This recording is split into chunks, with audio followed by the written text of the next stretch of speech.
You could take a movie of the mind's sense of itself. It'd be erratic and mercurial, like a reflection on water,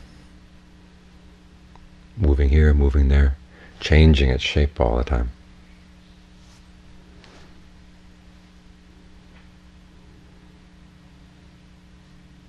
Identifying with this, identifying with that. When they talk about the five khandhas, some people think when the Buddha describes the five aggregates, he's just describing that's what we are. And it's precisely what he says, that's not, we're not that. But the mind does identify with these things, sometimes with your body, sometimes with your feelings, perceptions, thought formation, sometimes with sensory consciousness, sometimes different combinations, all the above.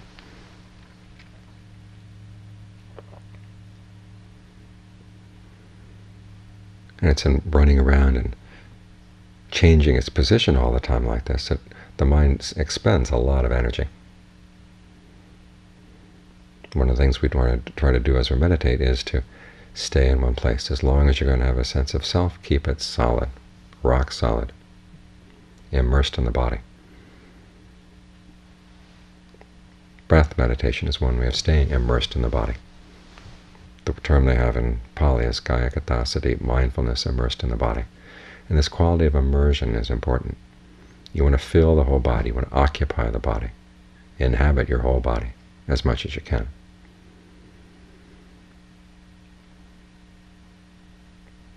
Where is your observer right now? For many of us, it's as if it were some sort of weird bird perched on our shoulders, looking through our eyes. And it watches the body as if the body were something separate. And as we meditate, we're trying to get away from that particular observer. We want to be an observer that's filling the whole body. Your feet fill your feet, your hands fill your hands. All of your sense of who you are fills the body. This puts you in a position of strength.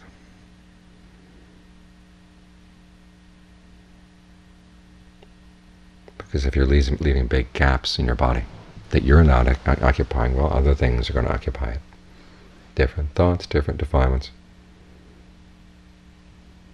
But if you occupy your body, your awareness occupies your whole body. When anything comes into the mind, you're going to know it. You're going to see it because you're right there. You're not off in some other corner of the body looking at something else. So as you focus on the breath, try to get past the idea that you're in one part of the head watching the breath in other parts of the body. You want to be bathed in the whole breath. The whole breath in the body should be surrounding your sense of where you are. And then you want to maintain that sense of being centered in the body like this, filling the whole body with your awareness. As you breathe in, as you breathe out.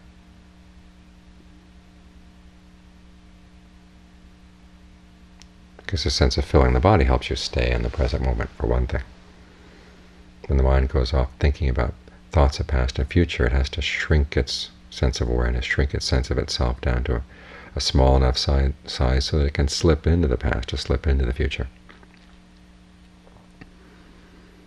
In other words, the part of the body that you use as a basis for thinking about the past and the future, you latch onto that. And other parts of the body get blotted out. But if you're filling the whole body with your awareness and maintain that awareness, you can't slip off into the past and future unless you decide to.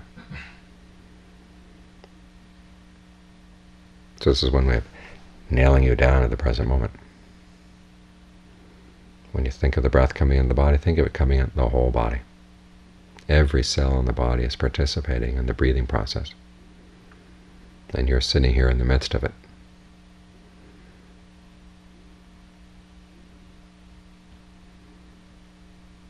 And your sense of self has a sense of greater solidity. So when thoughts come into the mind, you're not knocked off balance by them, because you've got this foundation. The word they use for the object of meditation in Pali, aramana, literally means support. The idea being that your mind is standing firm on something. So you're standing here in the body. This is your location. This is where you take your stance.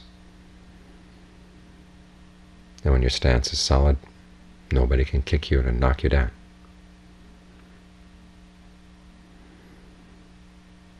It's like riding on the subway in New York. The subway sways back and forth and up and down and around, and if you have your stance planted just right so that you don't get knocked over either by the acceleration or deceleration of the train or the swaying to the left or the right or whatever, you can maintain your balance no matter what happens to the train. And life is a lot more erratic than a subway train. The things that happen around you, sights, sounds, smells, taste, tactile sensations, things that people do, things that people say, they can hit the mind with a lot more violence, a lot more force than the wobbling of a subway train. So the mind needs to have a stance. This is why we work on this support for the mind. Not only while we're sitting here meditating, we want to carry this support throughout our day. And some people complain that it's asking too much of them to pay attention both to the events of the day and to the breath. Well, if you're sitting in the back of your head watching the breath and the body and watching things outside, it does add an extra burden. You've got two things to watch instead of just one at any one time. But if you think of yourself as immersed in your body, inhabiting your whole body, this puts you in a different position. You're standing on the breath. You're standing in a position of solidity, a position of strength. From that position, you watch things outside. So instead of having extra things to do, you've simply got a better place to stay, a better place to take your stance and maintain your stance.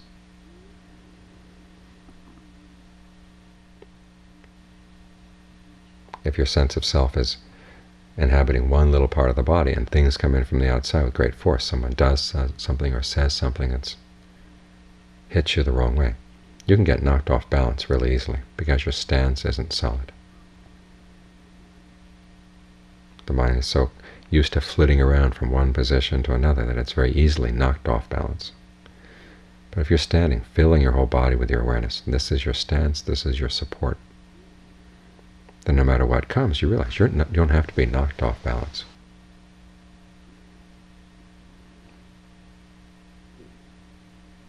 So you want to maintain this sense of inhabiting your body, being bathed in the breath, surrounded by the breath on all sides, not only while you're sitting here, but also as you go through the day. To have this quality of being immersed in the body, fully aware, fully mindful, fully alert.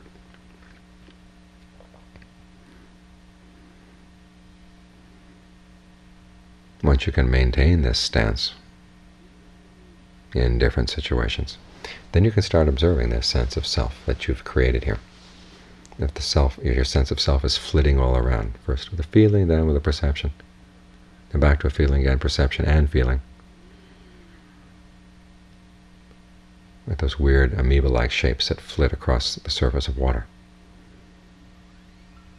It's hard to observe, to get a sense of what is this sense of self. Why does the mind need to have a sense of self? But if you maintain this one sense of self, inhabiting the body, immersed in the body, surrounded on all sides by the breath, it's there long enough for you to observe it. What's it made of? Where is the form here? Where is the feeling? Where is the perception? Where are the thought formations? Where is the consciousness? It's all right here for you to observe, relatively still, so you can watch it.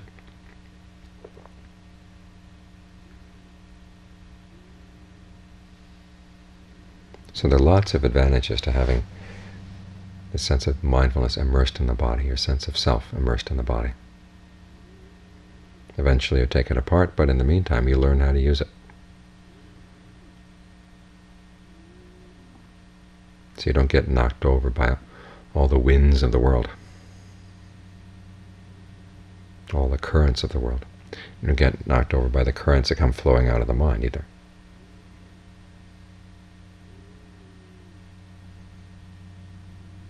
When they talk about taking the body in and of itself as your island, as your refuge, this is what they mean. The currents flow past, but the island stays solid. Because that is a good foundation, deeply rooted.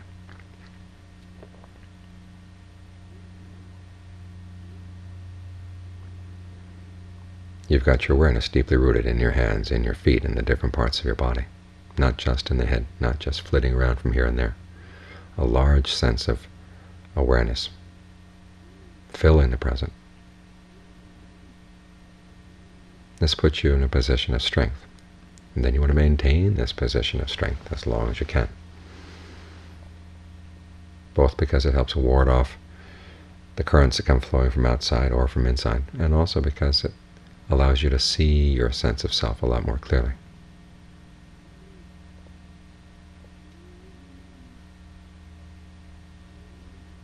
To understand what it is, where there's still suffering even in this position of strength, where there's still stress and uncertainty and inconstancy. But first you do your best to make it constant. How are you going to believe the Buddhist teachings on inconstancy until you've tried your very best to find some constancy in your own awareness? You push the limits.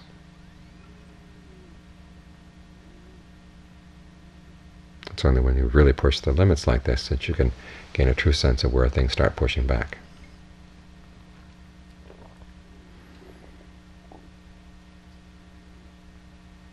When the Buddha gave his teachings, he didn't simply ask for people to believe what he said. He said, push back a little bit inside yourself, to test them.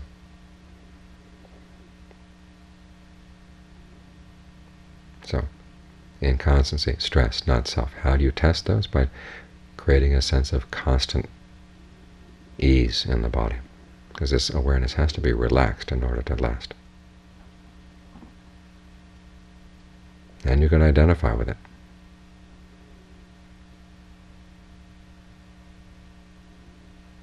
Inhabit it fully.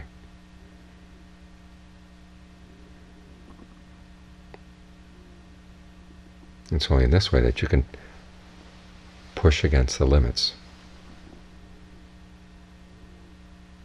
and see where the principles of inconstancy, stress, and not self will push back even in this state of mind.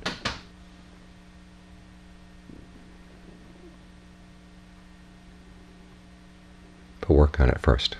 Remember, this is a skill.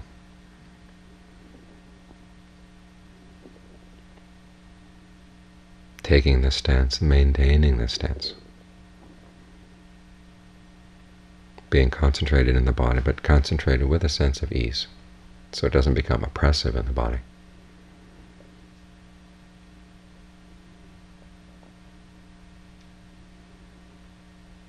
Filling the body with your awareness.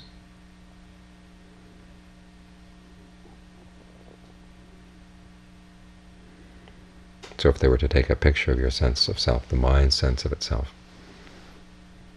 it would be like that image they have in the canon of a person sitting totally surrounded by a white cloth from head to foot.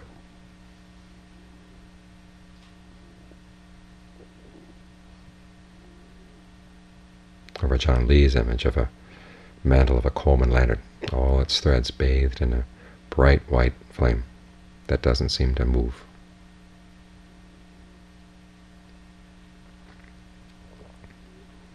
Try to saturate your body with this sense of relaxed